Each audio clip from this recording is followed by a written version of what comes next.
బిడ్డకున్న గండం గురించే కదమ్మా నువ్వు ఆలోచిస్తుంది. నీ బిడ్డకి మరణగండం లేదా అతని చేతిలో మరొకరికి మరణం. 2 బిడ్డలు పొరట్లో పోతే 3వ బిడ్డగా వీడు పుట్టాడు. దేవుడు వరమిచ్చాడు అనుకున్నాను, కానీ వరానికి కూడా శాపం ఉంటుందా? నీ బిడ్డకి అర్ధాయువో దీర్ఘాయువో ఈ గండమే నిర్ణయిస్తుంది. మరణిస్తే అర్ధాయువుతో అంతమవుతాడు.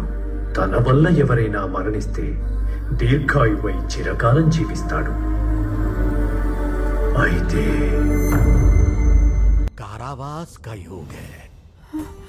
ये वर्ष ही आपके पुत्र के भविष्य की दिशा तय करेगा। నీ బిడ్డ భవిష్యత్తుని నిర్ణయిస్తుంది. హతుడవుతాడో హంతకుడవుతాడో ఆ అంతర్యామి అంతర్గతమేమిటో త్వరలోనే తెలిసిపోతుంది.